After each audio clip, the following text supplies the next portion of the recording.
بسم الله الرحمن الرحيم.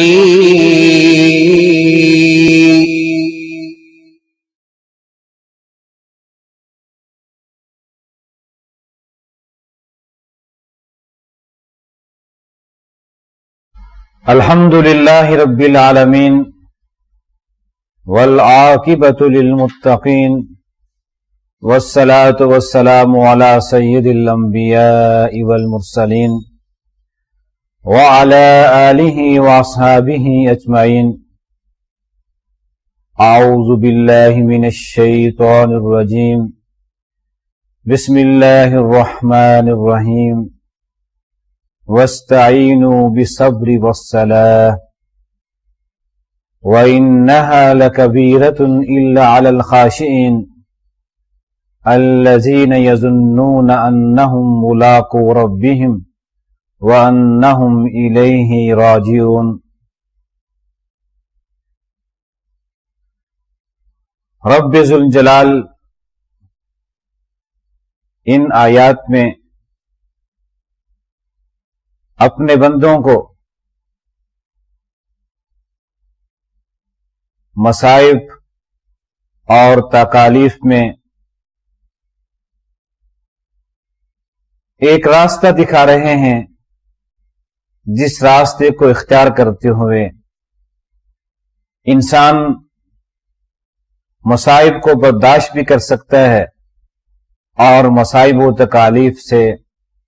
نجات بھی حاصل کر سکتا ہے۔ رب ذوالجلال فرماتے ہیں وَاسْتَعِینُوا بِالصَّبْرِ وَالصَّلَاةِ، کیا میرے بندو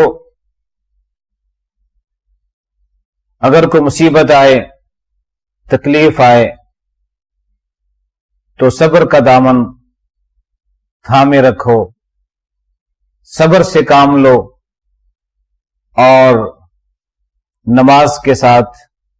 دعا کے ساتھ اللہ تعالی سے استعانت چاہو۔ لیکن یہ کام آسان نہیں ہے۔ وَإِنَّهَا لَكَبِيرَةٌ إِلَّا عَلَى الْخَاشِعِينَ، مصائب پہ صبر کرنا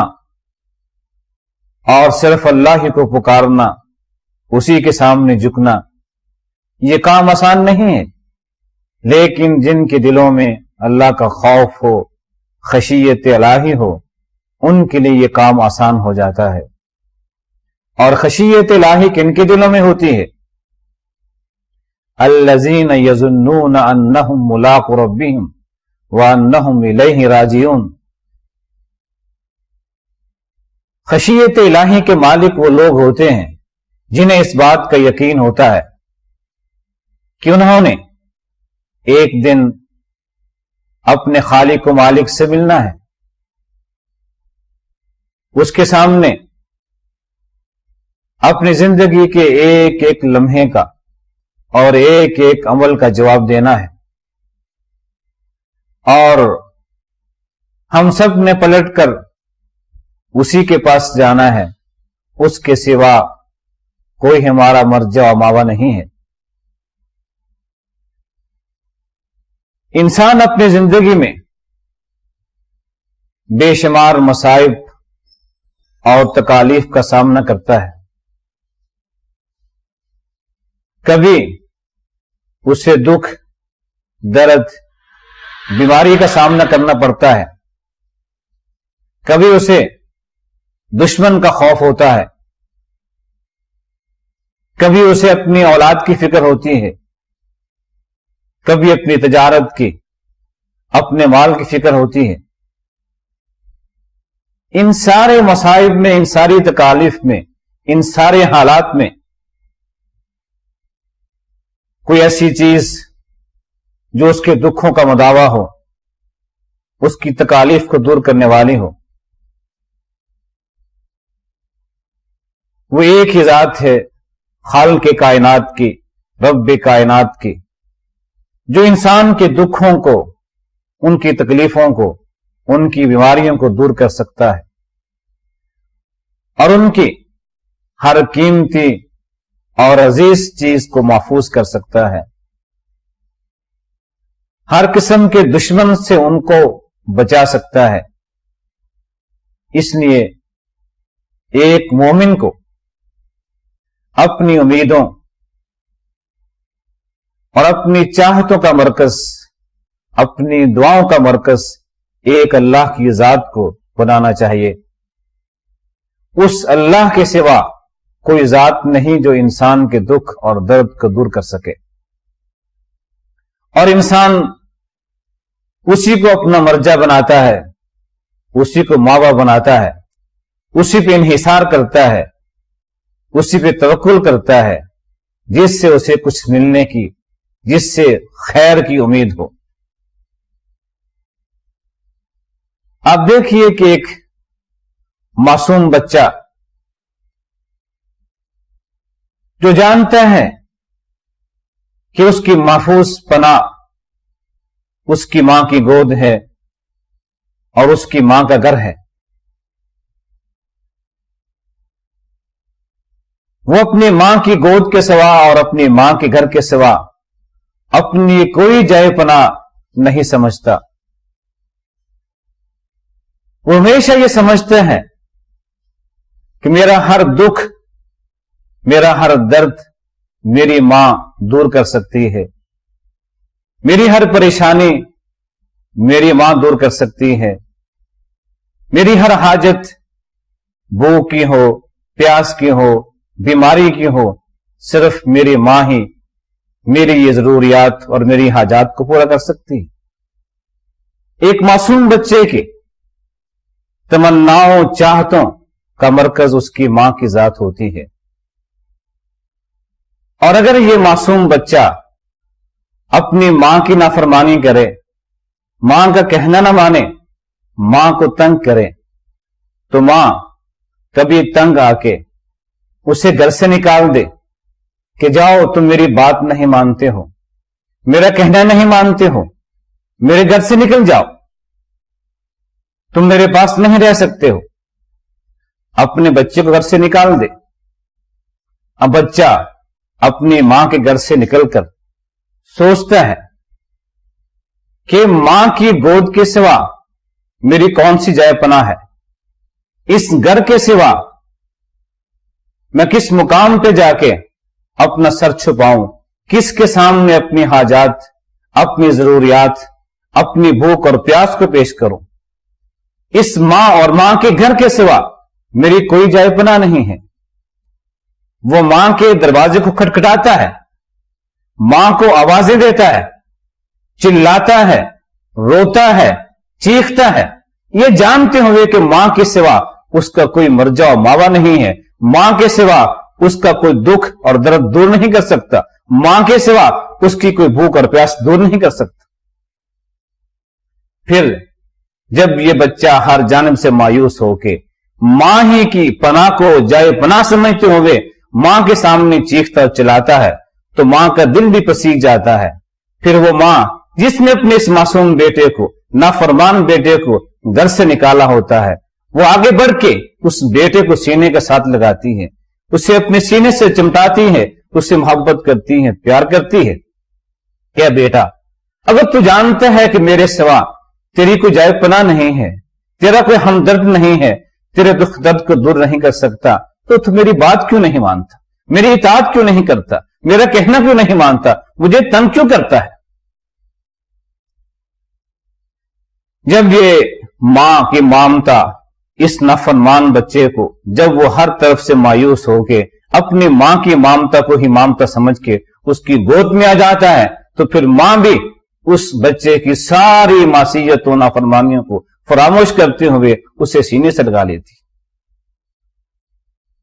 رحمت کائنات کے سامنے ایک عورت جس کا بچہ گم ہو گیا تھا، اپنے بچے کی تلاش میں تھی،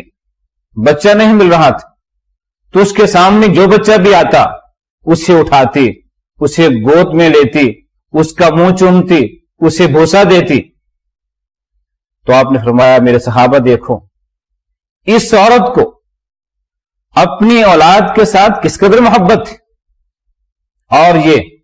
اپنی گمشدہ اولاد کے لیے کس قدر بے چین ہے۔ تو جس قدر اس ماں کو اپنی اولاد کے ساتھ محبت ہے، رب کائنات کو